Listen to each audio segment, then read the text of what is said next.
Lo interesante desde el punto de vista de la historia es la lucha a la que nos obliga Mier con su propia figura, a no sucumbir al encanto de sus aventuras, o disfrutándolas, saber capitalizar la riqueza enorme de su pensamiento político. Pero era un justiciero, era una gente de iglesia, como muchas gentes de iglesia, que lo que buscaban era la justicia en la tierra, ¿no? No la justicia en el cielo, la justicia en la tierra. Yo creo que eso es lo que aportan esta gente de iglesia, igual que Miguel Hidalgo, igual que Morelos. Fray Servando también es eso.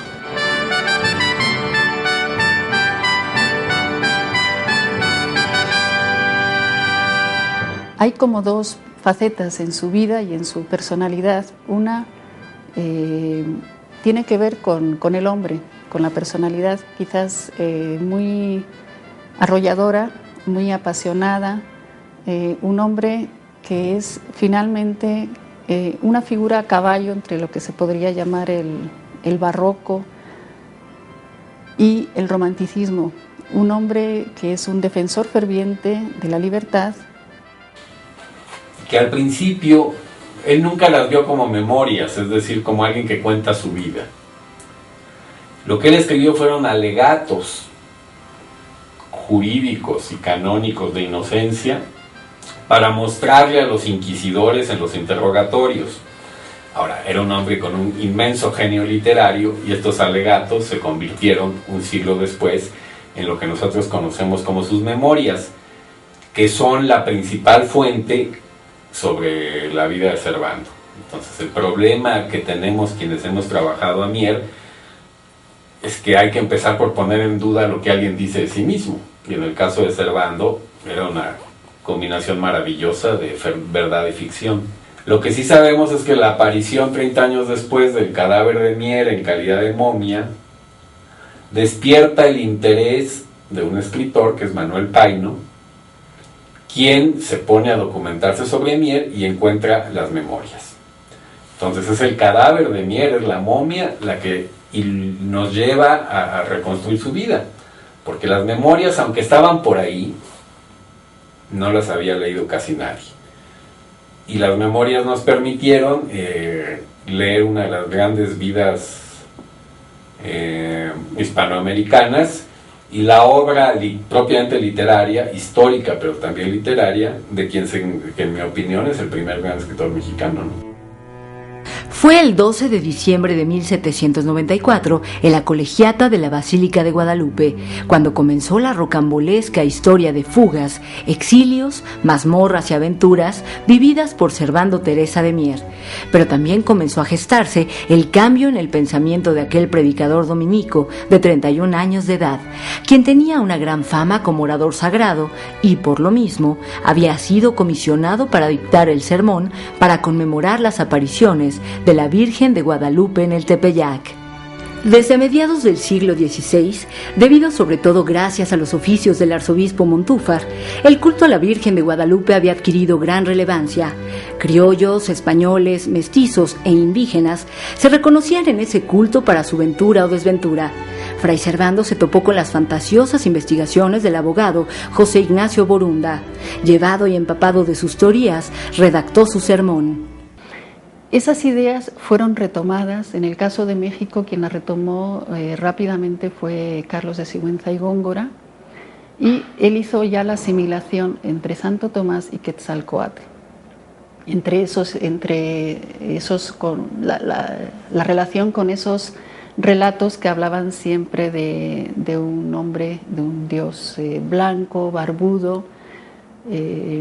También lo asociaban con ciertas características de la religión que para ellos había ciertos rasgos como de Trinidad, presencia de la cruz, etc. Entonces, bueno, era como construir un mito que venía a alimentar el presente. Eso fue, digamos que la razón de estas cuestiones tenía que ver con el descontento criollo. Es decir, Borunda es un pretexto. Y probablemente en lo que escribe sí no tiene ni pies ni cabeza, como dijeron después, pero hay que entenderlo dentro del contexto, y dentro del contexto que tiene que ver con un, no sé cómo se podría llamar, con un neoaztequismo, o sea, con ese deseo de valorar las culturas indígenas pasadas, ¿no? Y dotarlas de rasgos civilizatorios para construir una antigüedad digna y civilizada a la nacionalidad mexicana contemporánea. Y esto tenía esta gracia. Éramos cristianos desde antes de la venida de los españoles. Por lo tanto, ¿qué justificaba la conquista y la colonización? Naturalmente esto fue un escándalo terrible en 1794 y el arzobispo Alonso de Núñez y Peralta lo desterró a España. El predicador dominico dictó su sermón ante la presencia de lo más granado de la sociedad novohispana, el virrey Revillagigedo y el arzobispo de la Ciudad de México, Alonso Núñez de Haro, quien a partir de ese momento se convertiría en enemigo jurado de Fray Servando.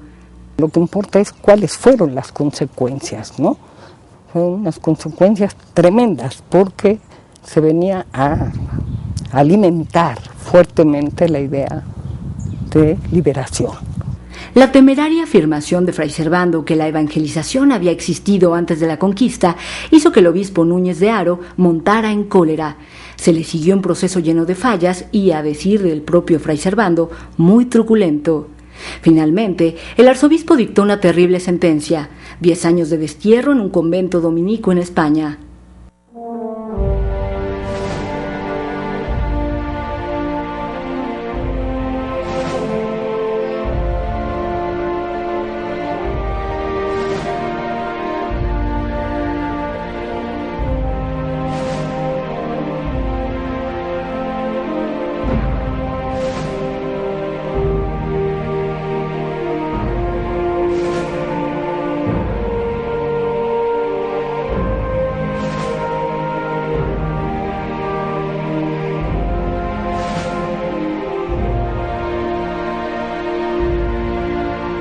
Entre 1795 y 1805 es la vida de alguien que va teniendo contacto con las ideas y con los personajes más importantes de su época, ¿no? Personajes que participaron o participan en las ideas de la Revolución Francesa, tiene contacto con los jansenistas, ¿sí? O sea, es alguien que va absorbiendo las nuevas ideas que corren por Europa. Y en el barco en el que va, el día en que está yendo de España hacia Portugal, es el día de la batalla de Trafalgar. Entonces él presencia, o eso dice él en sus memorias, presencia la batalla de Trafalgar, la describe incluso, ¿no? Pasa un periodo también en Portugal, ahí le va bien. Él le va bien porque logra un puesto, es un empleado del consulado español y la pasa bien durante algún tiempo. Estamos hablando de un momento de gran vitalidad intelectual, ¿no? En Europa. Y eso, pues desde luego, si todo el periodo de la invasión napoleónica viene precedido de un gran movimiento intelectual, sobre todo en Francia y en toda Europa, ¿no? Y eso seguramente está presente en él, ¿no? 1810 fue un año decisivo para la América hispana. La rebelión contra el dominio español recorre el continente. Ese año, Fray Servando intentó ser admitido en las Cortes de Cádiz como representante de la Nueva España. Mier apoyó la lucha independentista. Los ideales liberales viven en muchas de las juntas de gobierno y en los diputados de las Cortes que, paradójicamente, combaten a los franceses. Mier, comprendiendo la situación, inicia la redacción de la historia de la Revolución de la Nueva España. Para ese entonces, el antiguo dominico pensaba ya que todo el subcontinente, lo que hoy conocemos como América Latina, era una unidad cultural y política. En el momento en el que está ahí en Cádiz, el virrey Iturrigaray le encarga ese texto que es la historia de la Revolución de Nueva España, un poco para justificar sus últimos tiempos del mandato. Y aunque el texto comienza siendo una justificación de Iturrigaray y de lo que pasó en esos últimos, en 1808 en México, o sea, cuando se dio la invasión francesa, de todas formas él va cambiando el sentido de su propio libro, o sea, se separa de esa justificación y se añade al final, con posterioridad, un libro, que es el famoso libro 14 de esta obra, donde él ya se convierte en un defensor de la independencia sin ya marcha atrás. Durante su estancia londinense, el padre Mier se relacionó con diversos pensadores liberales, conspiró, asistió a tertulias, viajó a Francia y finalmente se unió a la expedición de Francisco Javier Mina para participar en la lucha de independencia en México. Aunque la expedición no contaba con mucho apoyo, se consiguió juntar alrededor de 20 oficiales españoles, italianos e ingleses, quienes embarcaron el 15 de mayo de 1816. La expedición tardó casi un año en llegar a las costas de la Nueva España, a bordo de 2 pequeños barcos. Mina era un liberal español que consideraba que había que seguir la lucha contra Fernando VII en otro lugar. Y personajes como Servando lo empujan y lo entusiasman para que continuar la guerra por el liberalismo en América, en la Nueva España.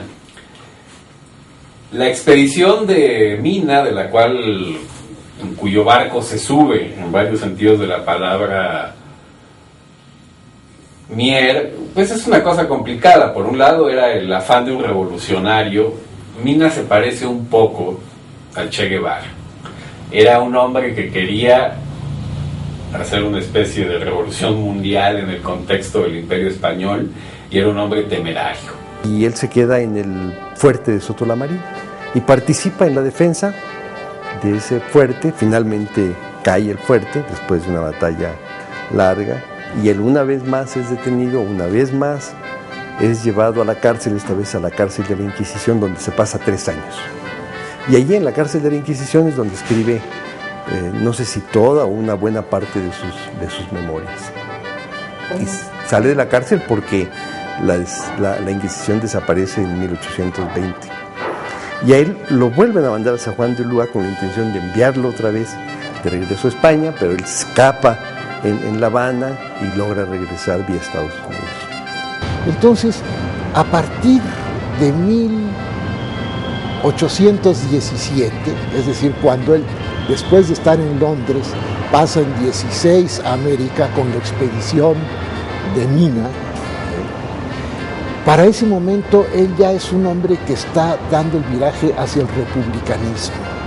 Es posible, según algunos de los muchos documentos que han encontrado, ya ver en los documentos de esa época, a partir de 1817, ese rechazo a la monarquía, y pues va a caer prisionero con la expedición de Mina en Soto la Marina, va a ser procesado por la Inquisición, va a estar en la cárcel de la Inquisición durante años, de 17 a 20, fíjese usted. Y él dice que no estuvo mal, que lo trataron bien, que tenía una celda amplia, adecuada, que logró tener siempre papel, tinta, pluma, con lo cual estuvo escribiendo, que incluso logró darles a otros prisioneros esos elementos para que pudieran escribir sus defensas, pudo cultivar un huertito, en fin, y luego va a ser enviado nuevamente a San Juan de Ulúa para enviarlo a España, pero se fuga en La Habana. Es cuando va a Filadelfia y luego ya regresará, va a ser nuevamente prisionero, y para ese momento él ya es un hombre convertido al republicanismo y está convencido que el peor régimen que hay es la monarquía. En 1821, finalmente México obtuvo su independencia a través de un proceso difícil de entender, porque son la Iglesia, los militares y los criollos poderosos quienes conspiraron para separarse de España, en donde acababa de reinstaurarse la Constitución de Cádiz y se vivía el llamado Trienio Liberal. El padre Mier regresó a su patria como diputado del primer Congreso Independiente. Él regresa ya hecho un republicano, vuelve a ser prisionero, vuelve a estar en San Juan de Ulúa. Recuerde que San Juan de Ulúa cae mucho después, ¿no?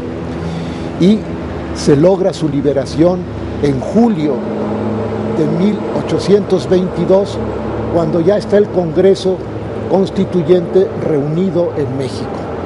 Es el Congreso que va a constituir al imperio de Iturbide, y él llega diciendo, su primera participación en el Congreso en julio de 22 es, bueno, ya se cometió el error de proclamar una monarquía, es lo peor que se pudo hacer, pero soy consciente y he hablado con el emperador y le digo que estoy dispuesto a colaborar con él, siempre y cuando respete la libertad y los derechos de los habitantes de Nueva España, que fue por lo que hemos luchado tanto tiempo, ¿no? No se ha ensangrentado el país más de 11 años en balde. Entonces ya acordé con él que voy a colaborar, pero siempre y cuando sea respetuoso de las libertades. Para agosto de ese año ya está en pleno enfrentamiento con Iturbide, y luego pues ya vendrán los hechos, vuelve a ser reducido a prisión, es sacado otra vez. Pues el Congreso se la pasa conspirando y haciendo de la vida imposible Iturbide, y a la hora de la ruptura, del derrocamiento de Iturbide y del regreso meses después de Iturbide y su fusilamiento, Servando fue enormemente cruel con Iturbide como líder parlamentario que era Servando, y entre, digamos, los momentos más impresentables de Servando fue la manera ostentosa en que festejó cuando se enteró de que Iturbide había tratado de regresar a México y había sido fusilado. Servando tenía mucha esta educación que le llega tarde, pero se le mete en la sangre el amor al tiranicidio, ¿no? Una vez que cayó el imperio de Iturbide, Mier fue electo diputado constituyente por Nuevo León y se convirtió en uno de los redactores y firmantes de la Constitución de 1824. En el Congreso pugnó por un gobierno de corte centralista. Mier ve, bueno, el error de la monarquía. Él ya había rechazado el régimen monárquico. Pedía una república, pero una república capaz, un régimen republicano con un gobierno capaz de lograr la cohesión de un enorme territorio muy complejo, y por eso él es partidario de un centralismo por lo pronto, porque sí compartía posiciones de la autonomía o la presencia de las distintas provincias, ¿verdad?, que van a ser los estados de la República Federal. Ahora, digamos, ganaron los federalistas y después se hizo el gran elogio del federalismo, pero tenía sentido lo que planteaba Fray Servando. No es que los federalistas fueran los revolucionarios y los centralistas los reaccionarios, ni mucho menos. Era la idea de Fray Servando de la necesidad de un gobierno fuerte, ¿no?, que al final de cuentas en la historia resultó así, ¿no? Finalmente sí hubo, a pesar de que se llamara federalista, pues hubo un gobierno centralista durante los siglos, ¿no? No es que los federalistas fueran los buenos y los centralistas los malos, ni que antes fueran necesariamente los justos los republicanos y los malos los iturbidistas. Ojalá la historia fuera así de fácil. Entonces Servando profetiza con un enorme sentido común y le atina desgraciadamente, pues que con este falso federalismo que en realidad encubre un centralismo que no osa decir su nombre, pues el país va a pasar por décadas muy malas y estará, como lo estuvo por lo menos hasta Juárez, en riesgo de desaparición y desintegración total. Pero resumiendo, yo creo que en los primeros congresos mexicanos, Mier es la voz moral de la independencia, una voz que viene desde fines del siglo XVIII. No había nadie como él. Hidalgo y Morelos habían muerto, Iturbide también. Era la voz moral, tenía un lado profético, y a la vez, como se había educado en la política inglesa, era un hombre que, en contradicción con su personalidad, que era muy teatral, muy espectacular, muy alaraquiento, para utilizar una palabra bonita mexicana, junto con eso era un político práctico, educado en las tradiciones de los Tories ingleses, con mucha idea que casi nadie tenía en el entonces, de lo que debe hacerse y lo que puede hacerse. Bueno, acabó viviendo en Palacio Nacional, ¿no? Eso es, este personaje que había vivido en cárceles, calabozos, en la cárcel de la Inquisición, en San Juan de Ulúa, todos estos lugares, en conventos, sus últimos años de vida ya como diputado, después del 24, él muere en el 27, sus últimos años de vida los vive en el Palacio Nacional, ahí es su casa, ¿no? Finalmente acaba viviendo como un héroe, ¿no? Aunque, bueno, obviamente no se le va a reconocer su calidad sino hasta mucho tiempo después, pero en ese momento el presidente Guadalupe Victoria lo aprecia y lo tiene ahí y ahí vive, ¿no? Fue enterrado en el convento de Santo Domingo, pero en 1861, a partir de cuando ya terminaron las guerras de Reforma y comenzó la separación entre la Iglesia y el Estado, y comenzó también el derrumbe de varios edificios religiosos en la Ciudad de México, entre los restos del convento de Santo Domingo se descubrieron 13 momias. Momias que aparecían en posturas extrañas, que la gente empezó a decir rápidamente, y los periódicos, la prensa de la época, que eran personas torturadas por la Inquisición, ¿no? Una de esas figuras era Fray Servando Teresa de Mier, y las momias sufrieron distintos destinos. Algunas fueron a Buenos Aires, donde se exhibieron como torturados de la Inquisición, y otras se vendieron a un personaje extraño que las exhibió en Bélgica, también como ejemplos de las torturas. Bueno, de que se exhibieron las momias no hay duda, de que salieron de ese lugar no hay duda, de que sea precisamente la de Fray Servando, pues conociéndolo yo creo que sí.